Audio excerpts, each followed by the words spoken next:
Welcome to day 23, January 23, 1 year chronological reading. And today we're going to be in Job chapter 15 through Job chapter 18. A lot of ground to cover. Job 15 through Job 18. When we open up here in Job chapter 15, we have Eliphaz is now back speaking. This is the second course of speeches and interaction.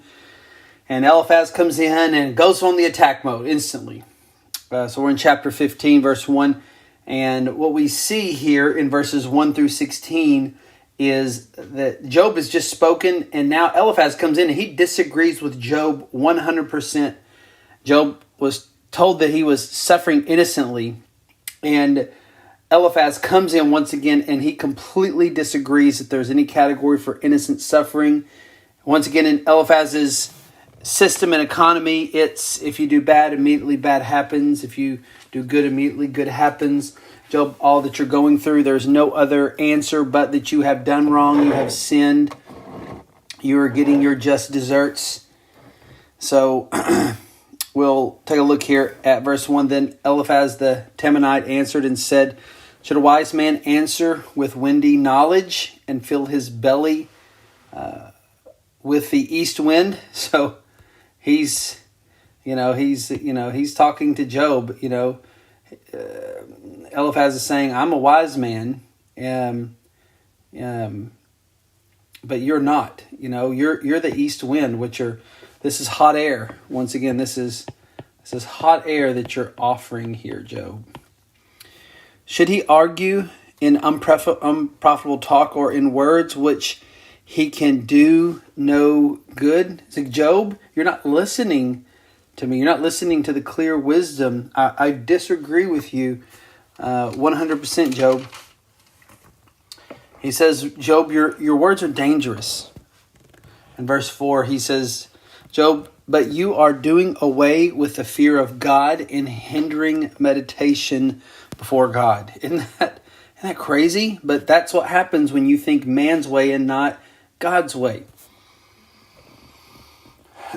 Continue on in verse 5. He points out to Eliphaz, to Job, for your iniquity teaches your mouth, and you choose the tongue of the crafty. He's saying, the words that you are saying, they self-justify you. All this speech that you're doing, Job, you're justifying your innocence. You're just using flattering words, but Job, there's no way. There's no way that what you say is true. You're just justifying yourself.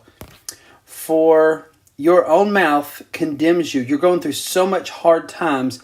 Obviously, you're guilty. Your mouth condemns you. Even you talk about it. You've been telling us about how hard this is. And Eliphaz says in verse 6, and not I, your lips testify against you. So Eliphaz says, it's not me, it's your own lips. Your own lips testify against you that you're guilty. You're not innocent. You keep claiming this. There's a way that God works, and the way that he works is not the way that you claim that he works, Job. So he says, your words are dangerous, and your words justify your own thoughts, and your words are arrogant, Job. They're arrogant in verse 7 through 10. That's what Eliphaz is telling Job. Are you the first man who was born? Or were you brought forth before the hills? So he's kind of saying, like, you think you have this kind of, you think you knew before everybody else, like you were the firstborn. You have knowledge that none of us have. Have you listened to the counsel of God? And do you limit wisdom to yourself? He's saying, like, Job, what you say in all this, it's as if you're the only one that has this kind of wisdom. I mean, you got three friends here, and the three friends say something totally different than your wisdom. Okay? The three friends' wisdom says something totally different. So, Job, you got to be wrong. You're arrogant in what you think here. What do you know that we don't know, Job? You act like you know more than us, but you don't. What do you understand that is clear, that is not clear to us? What do you know that we don't know, Job? Wow, can you see this? Can you just imagine all that Job goes through? By the way, this is how you know if you're trying to comfort or counsel somebody and they reject your counsel. If you take it personal, then you can see how much pride is there. So you can see Eliphaz, there could have been some parts of him that went to really comfort him, but in the end, it was full of pride and he was basically a Pharisee. He was a Pharisee to Job, just like the greater Job Jesus had to face during his earthly life. Verse 10, he now says, your words, Job, not only are they arrogant, but they justify your thoughts, and your words are dangerous, Job. Your words are empty. I disagree with it, but he's also saying your words are hurtful. Hold on, I didn't read verse 10. But the gray-haired and the aged are among us older than your fathers. He basically just kind of says, what you're saying to us here, it is against tradition. Saying this is not what tradition has said to us. Tradition has told us, you do wrong, you get bad. You do right, you get immediately right. This is what the gray-haired and aged among us have been telling us, okay? So you're going against tradition.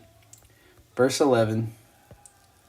Now we get to, he says the idea of your words are hurtful to God, Job. Are the comforts of God too small for you? Or the word that deals gently with you? Why does your heart carry you away? And why do your eyes flash? That you turn your spirit against God and bring such words out of your mouth? He's just saying, all that you've been saying about your innocence, it's innocent suffering, and that, like, in the end, you're not innocent, and actually you're against God in all that you're doing here. You are being hurtful to God in the way you're handling this whole situation. Verse 14. Yeah, you got to hand it to Eliphaz and his friends. They were wrong, but they believe they were right. I mean, at least they're sticking with their conviction, I guess, here. Verse 14. Now we see, he says, your words are unrealistic, Job. What is man that he can be pure? He's saying, like Job, all these things have happened to you. There's no way that man can be pure, okay? Not true. Or he who is born of a woman can be righteous. Now, there is a point here that we do have to agree. And that's the hard part with Eliphaz and Bildad and Zophar, is they have elements of truth. There's lots of truth. Like here, you seem that there's truth here, that he seems to be acknowledging original sin. He seems to be acknowledging original sin. We would say yes and amen to that. We wouldn't disagree with that at all. What is man that he can be pure? Or he who is born of a woman that he can be righteous? Like, because all of us born from a woman, from the DNA of Adam and Eve, yes, we are sinners, right? By nature. So I wouldn't disagree with this, but he's also going further than that in the sense that he says it's automatically, because you come from a woman, you're a sinner, like you have sin. There's no way that you have any righteousness in this. He says, behold, verse 15. We're going with the idea that it's unrealistic. He says, behold, God puts no trust in his holy ones. We're so bad that there's no trust in God's people, and the heavens are not pure in his sight. I mean, like if we were there, we would sully heaven. How much less one who is abominable and corrupt, a man who drinks injustice like water. Well, the great news is this, that we can be pure in his sight because of Christ. He has made us righteous. His righteousness has been imputed to our account. I mean, that's good news, but they didn't have good news for Job. There's no good news. There's no forgiveness. There's no redemption. And that there's not a God who is, God is just a formula that they think they figured out. And his wisdom and majesty and his timing and the nuances of the Holy One, that is completely lost on them. He says in verse 17. Now, verse 17, I guess I need to draw kind of a line here. Now he kind of transitions. He's spent in verses 1 through 16 basically saying, I just 100% disagree with you, Job, about your innocent suffering. I disagree. You're saying all these things. Here's, what your words are empty and they're dangerous, and you're just trying to justify your own thoughts. You're arrogant. You're hurtful to God. Your words are unrealistic. And then he switches over to verse 17, and Eliphaz is still continuing to talk here, but now he kind of gives like a story, a portrait of a wicked man.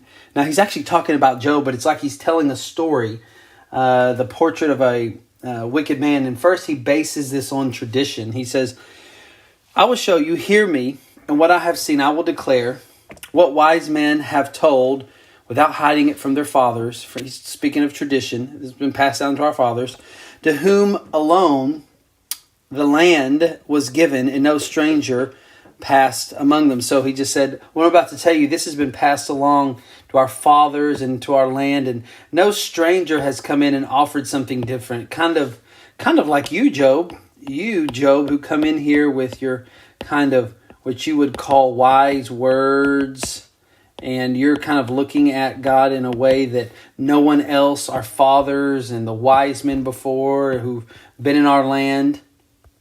So let me tell you the portrait, this portrait of a wicked man based on tradition. This is what tradition has said about the wicked man. Now let's go to verse 20, and he says, let's look at the fears of this wicked man. Here's the fears of the wicked man in verse 20 through 24. The wicked man writhes in pain all his days, through all the years that are laid up for his ruthlessness. Dreadful sounds are in his ears. By the way, this sounds like Job's life right now. In prosperity, the destroyer will come upon him. Job lost everything. So he's saying, hear this portrait, and in this portrait you can see the wicked man's fears. And by the way, Job, this is what you've been telling us, your fears. We're going to kind of use your own words against you just to prove to you. He does not believe that he will return out of darkness. We've heard Job talk about that, and he is marked for the sword. We have talked about, he has said, he slay me, though he slay me. So he's taking Job's words. He says he wanders abroad for bread, saying, where is it? He's got nothing now. He's destitute. He knows that a day of darkness is ready at hand. Distress and anguish terrify him. They prevail against him like a king ready for battle. So he says in verse 20 through 24, guess what, Job? This portrait of a wicked man based on his fears, that's really you. Okay, all the fears you've been talking about, that's what this portrait of a wicked man is. This is what tradition has told us about this wicked man. Now we go over here to verse 25 through 35, and this portrait of a wicked man has a bad fate coming for him, And once again, he's trying to parallel this to Job. He's just trying to describe, a quote, wicked man, but he's really talking about Job. He's saying this portrait, this story of a wicked man passed down by tradition to us, this is describing you in your situation. So what you've said about yourself, Job, is not true. There's no innocence here. He says in verse 25, the fate of this wicked man, and this portrait of a wicked man, because he has stretched out his hand against God and defies the Almighty, running stubbornly against him with a thick bossed shield. He's just saying this is the fate of the wicked man like you.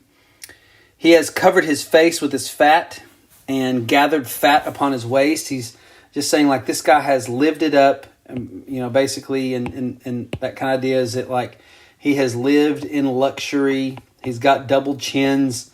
He's gotten fat. He's just lived for himself, and that's you. This is the wicked man.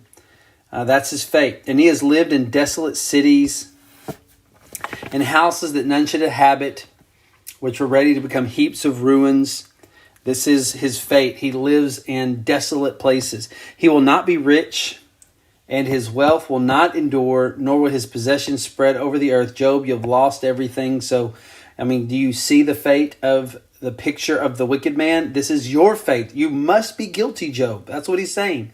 He will not depart from darkness. The flame will dry up his shoots, and by the breath of his mouth he will depart. Let him not trust in emptiness, deceiving himself, for emptiness will be his payment. So let him not trust in emptiness, deceiving himself. Let him not self be deceived. All the emptiness, that's his payment. That's his wage. That's what he's going to get. Job, this is you. This picture of the wicked man, his fate. This is your fate. Verse 32, it will be paid in full before his time, and his branch will not be green. There's no growth. He'll be dead. He will shake off his unripe grape like the vine and cast off his blooms like the olive tree. For the company of the godless is barren, and the fire consumes the tents of bribery. He's just saying, like their tents are gone, which really the houses got destroyed. For the company of the godless is barren. Of course, that's Job. I mean, Job has nobody. He's barren. There's nobody with him. And if there wasn't the three friends, I don't know who would be there. I mean, obviously his wife's not too much of an encouragement. So, I mean, do you see how he's this portrait of a wicked man's fate? They're saying this portrait of a wicked man's fate that are in verse 17, our tradition has told us about. This is you. And they conceive trouble and give birth to evil, and their womb prepares deceit. They're like, you must be this person, Job. You are deceitful. All this has happened. So, man, they're sticking to their guns about what they have to say about Job. You got to hand it to them. At least they're being consistent. Chapter 16, Job replies to them in verses 1 through 6. Job first just says he really liked to receive and give comfort. Job answered and said to Eliphaz, but really his three friends, I have heard many such things, and miserable comforters you are. They're miserable. Like you've been no help to me here. Shall windy words have an end? He's like, when is this going to end? When are you going to quit telling me I'm wrong on this? And what provokes you to your answer? Like, why are you sticking to this so hard? I also could speak as you do if you were in my place. What if the role was reversed? I could join words together against you and shake my head at you. He's like, this is not righteous what you're doing. You're not bringing comfort to me, friends. What if the shoe was reversed? I could do the same thing and say the same exact thing to you. So, Job, he wants to receive comfort. They're miserable comforters. And here's what Job says. But if it was reversed, I could strengthen you with my mouth. Unlike you, I could strengthen you with my mouth. And the solace of my lips would assuage your pain.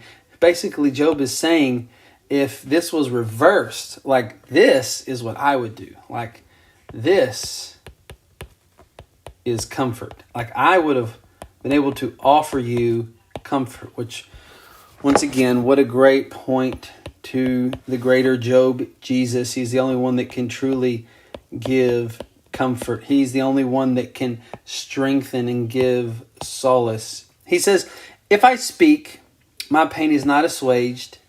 And if I forbear, how much if it leaves me? So, Job's just saying, I would have helped your pain better than what you're helping me. You're not helping me at all. I could join words together against you and shake my head at you if verse 4, if this was reversed. But guess what? Also, verse 5, I could strengthen you with my mouth. And the solace of my lips could assuage your pain. So basically, Job's saying, instead of offering me this, why don't you offer me that? But you, instead of offering me this, you've been offering me that. It'd be different. It'd be different if I was in your position. Of course, that shows you that Job, as a righteous man, he would have been in a different position. But these others, they're Pharisees. And so it would be hard for them to ever offer that same position. Now we go to verse 7 of Job chapter 16. And Job wants to receive and give comfort. I mean, if he was in a position, he'd want to give comfort, do totally different. And then in verse 7 through 14, Job just really talks about the attack that God's had on him. Of course, this is more data for them to use against him, for him describing how God is attacking him and coming against him. They're he's being honest, he's lamenting, but they're just going to use this against him even more. That's the hard part. When someone means malice for you, they will even use your words against you. That's terrible counseling, to use people's words against them when they're trying to, when they're needing comfort. And so these men are harsh, but Job is continuing to speak to them. So Job first in verse, actually, we should have started that in verse 6. Verse 6 goes with this. Hold on, excuse me for 1 second. This is live, so I guess you had to hear me sneeze. Sorry about that. So verse 6 actually is where we would start this idea that Job talking about the terrible experience of the attack that God has had on him and his innocence. He says, if I speak, my pain is not assuaged. So he says, like, all that I've spoken to you and to God, like, it's still there. If I forbear, how much of it leaves me? Like, none of it leaves me. Verse 7. Surely now God has worn me out. He has made me desolate, all my company. So he just says, God's attack on me, it's shriveled me in verses 6 through 8. Like, it doesn't leave, how much of it leaves me? Verse 8, and he has shriveled me, which is a witness against me. Like, everybody looks at what's happened to Job and they assume he's guilty just because how he's been shriveled. Remember, his health has even been touched. And my leanness has risen up against me, and it testifies to my face. So he's saying God's attack on me, it has shriveled me. It makes me look guilty before others. It makes me even look guilty before my friends. Then you go to verse 9. God's attack has been personal and violent. He says He's torn me in his wrath, and he's hated me. He has gnashed his teeth at me. My adversary sharpens his eyes against me. He's just chronicling to them how bad God's attack is. By the way, do you get some of the glimpses of the suffering servant, how he bears the wrath of God's attack for mankind's sin? Verse 10 through 11, God's attack has left Job abandoned and exposed. Men have gaped at me with their mouths. That just means like their mouths are wide open at how bad, how sinful and wicked and how bad the destruction of Job's life must be.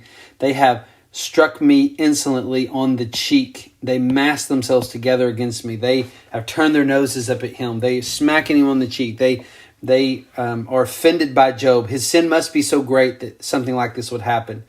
God gives me up to the ungodly and casts me into the hands of the wicked, like his three friends. Okay, they would be in the hands of the wicked. They are big discouragements in his life. God's attack further, he's telling his friends in verse 12 through 14. He says, I was at ease, and he broke me apart. At ease, not meaning, no, he says I was at ease. He's not saying that he's not saying I was in sin. He's just saying I was just enjoying. I was enjoying life. There's nothing wrong with that. He was enjoying what God had blessed him. He was living a righteous life. He was enjoying the long fruit of a righteous life. But he says, I was at ease, but then he broke me apart. He seized me by my neck and dashed me to pieces. He set me up as his target. Now remember, we are doing poetry, so there's going to be a lot of different descriptive words of just the attack, the relentless and unceasing attack that he has experienced. He says, his archers surround me. He slashes open my kidneys and does not spare. He pours out my gall on the ground. He breaks me with breach upon breach. He runs upon me like a warrior, like an overthrown city, unrelenting, being attacked. Verse 15 is kind of a transition where Job now says, although I'm being attacked, it's like, friends, I don't want to negate, yeah, you're right. I'm being attacked. The attack has shriveled me, and The attack has been personal and violent, and the attack has left me abandoned and exposed, and the attack has been relentless and unceasing. Friends, I do want you to know, although God attacks, my conscience is still clear. What you say is wrong, and what I'm saying is right. He says, I have sewed sackcloth upon my skin, and I have laid my strength in the dust. When his friends came, that's literally what he was doing. He's in the dust. He says, my face is red with weeping, and my eyelids is deep darkness, although there is no evidence in my hands, and my prayer is pure. So he says, I've been attacked. I've been attacked by God. God's attacked me. I'm still trying to piece it all together. What you say in your system, friends, is not right. But I will tell you this. There is no violence in my hands, and my prayer is pure. So I am attacked, but my conscience is still clear. I'm innocent. Look at verse 18, which is beautiful. He says, friends, although I'm attacked, although God has attacked him, Job is reaching out for a mediator. He wants the good news, something his friends have no category. He says, O earth, cover not my blood, and let my cry find no resting place. Do you remember in Genesis chapter 4, the blood of Abel? Remember the blood of Abel? Remember when God says that the blood of your brother cries from the ground to Cain? Basically, the ground didn't absorb it. It was like still sitting there. It needed to be done and dealt with. And so Job is saying, "O earth, cover not my blood." Like all that I'm going through, like it needs to be dealt with. There's no resting place for it. So he's saying like something needs to happen with this. He says, "Even now, behold, my witness is in heaven." Aha! He's like, my witness is in heaven. Like heaven knows the truth. Heaven, God's character is fair and it's just. Unlike his hypocritical friends. Well, I could probably spell that a little bit less sloppy.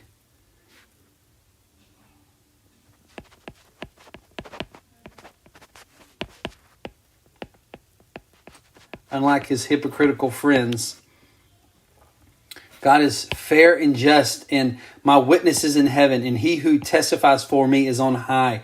What is he saying here? He's saying a mediator. Here's what I need. I need a mediator. That's what I need. I need a mediator to help declare that I'm innocent of the charges. Remember, he's not denying original sin. He's like, I'm innocent here.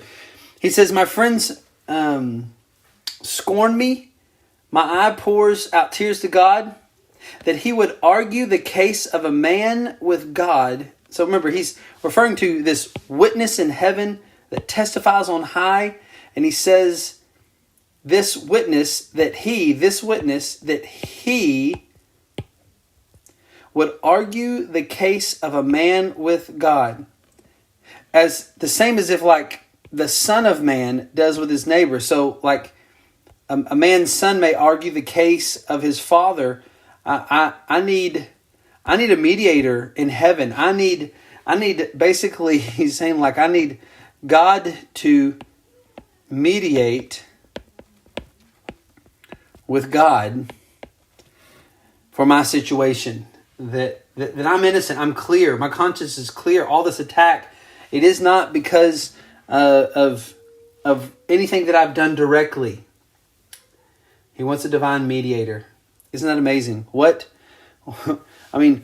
picture of grace that we have here. What hope that he finds in all this. What joy for his souls. He says, for when a few years have come, I shall go the way from which I shall not return. So, he says, there's coming a day when I will pass away. And I need this mediator to plead my case. I'm innocent. And for when the few years have come, I shall go the way from which I shall not return. I'm going there. I know there's a mediator.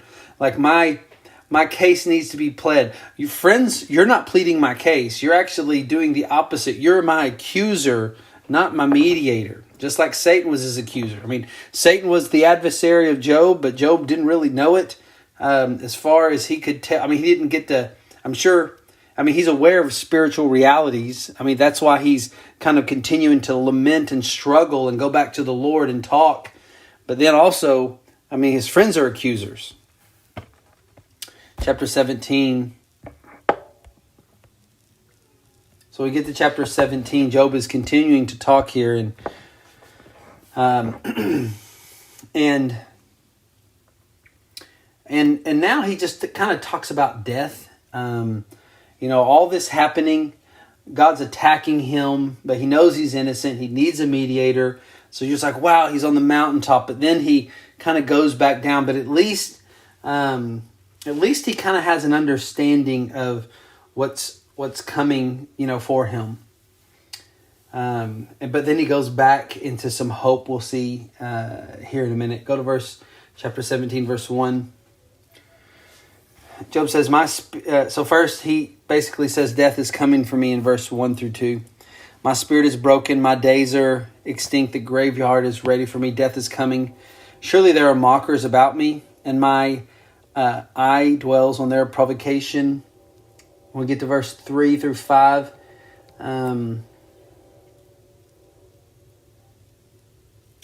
he knows, he already knows that death is coming in verse 1 through 2, but he does still make a plea to God.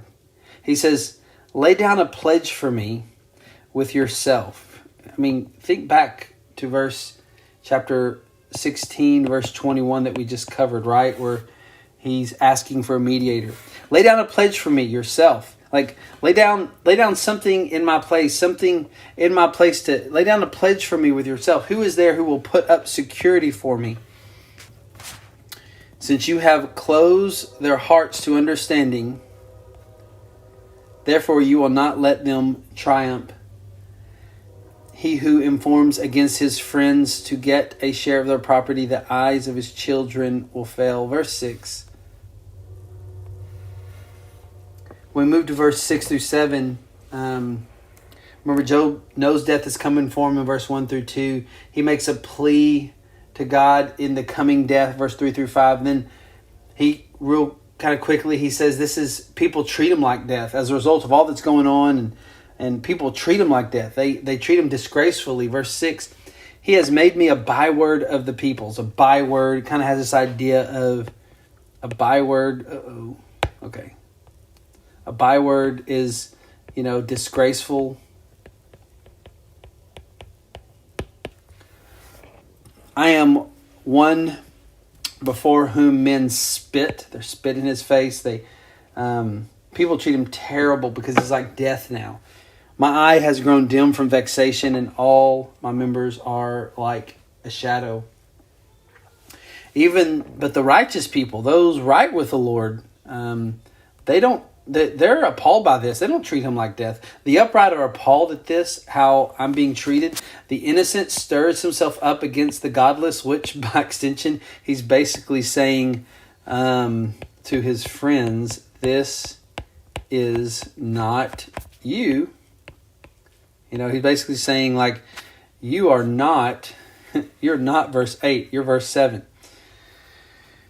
So, verse 9, he says, yet the righteous holds to his way, and he who has clean hands grows stronger and stronger. Verse 10,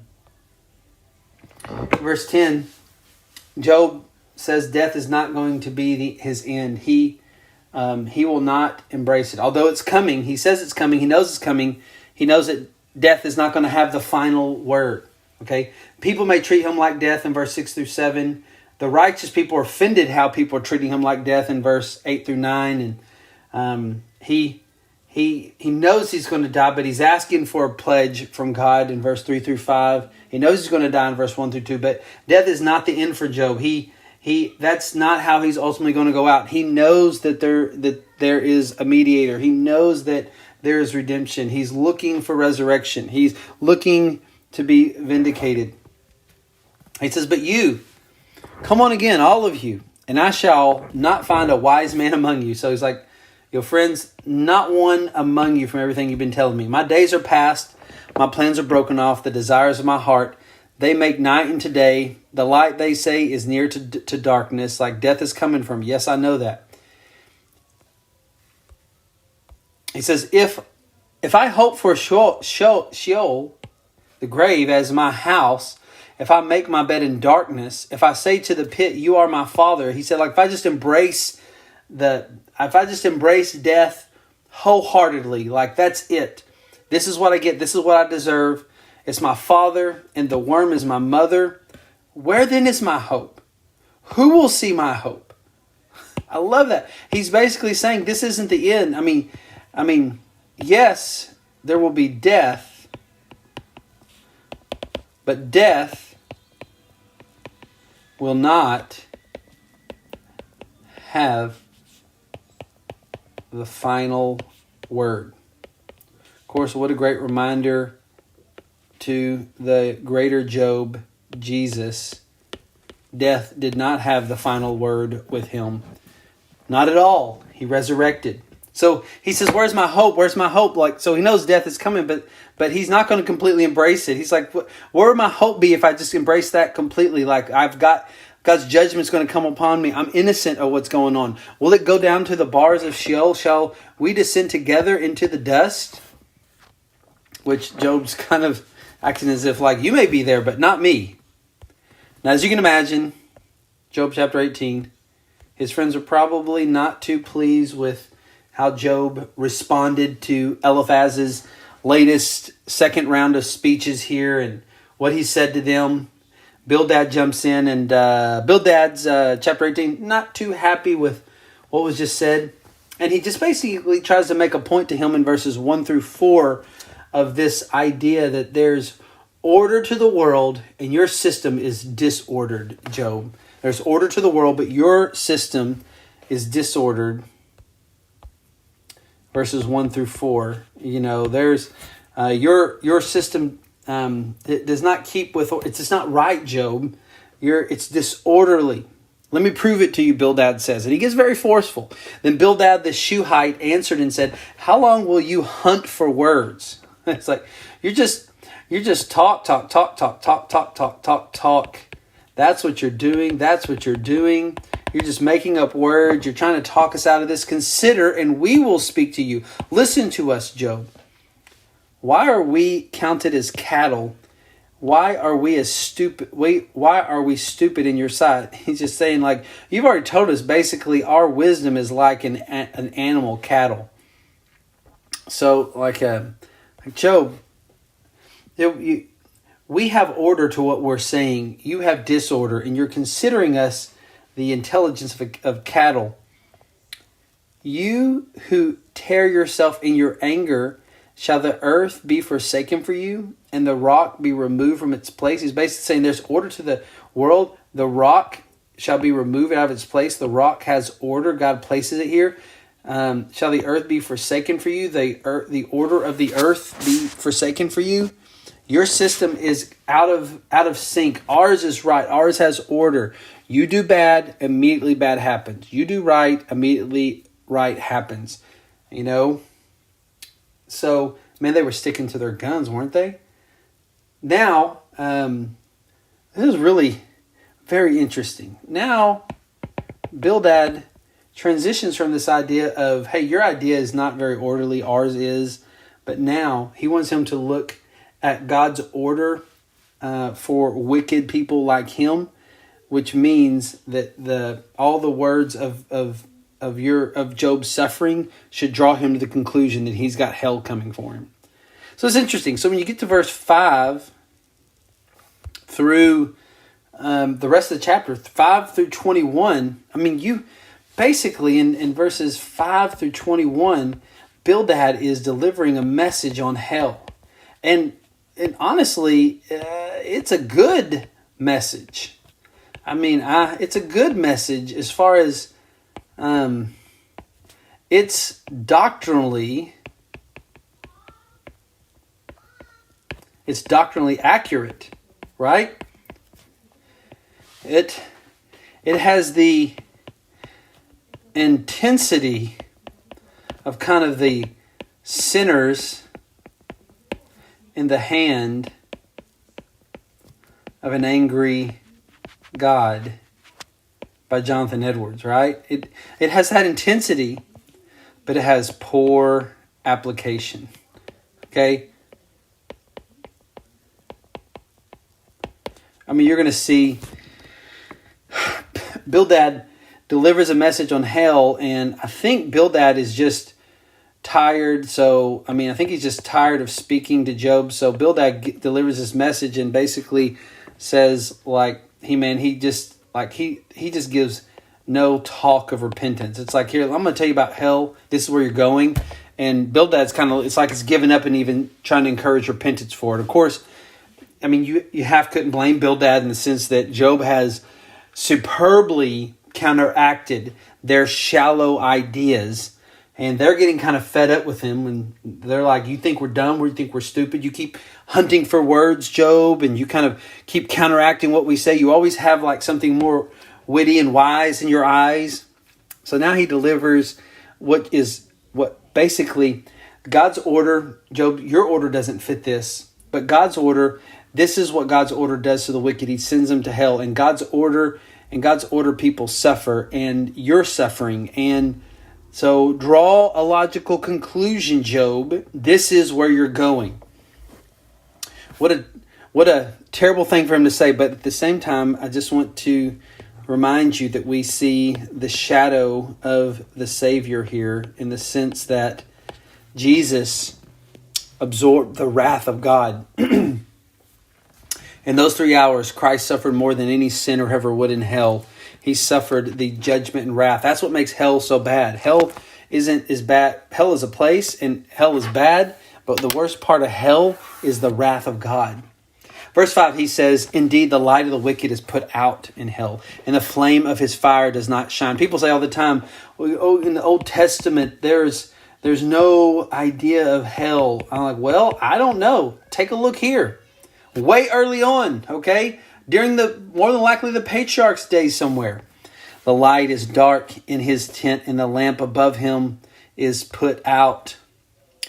His strong steps are shortened, and his own schemes throw him down. For he is cast into the net by his own feet, and he walks on its mesh. A trap seizes him by the heel, a snare lays hold of him. A rope is hidden for him in the ground, a trap for him in the path. Terrors frighten him on every side and chase him at his heels. His strength is famished, and calamity is ready for his stumbling. He's describing hell. It consumes the parts of his skin. The firstborn of death consumes his limbs. He is torn from the tent in which he trusted, and is brought to the king of terrors. In his tent dwells that which is none of his. Sulfur is scattered over his habitation.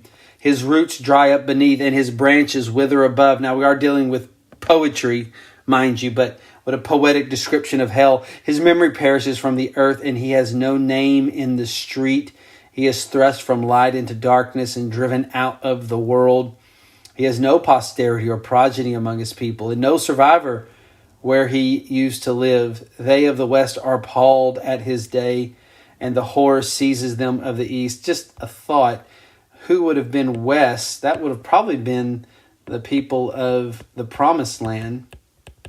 Just an idea, although not completely there. But if it's during the patriarchs, that would have been, you have,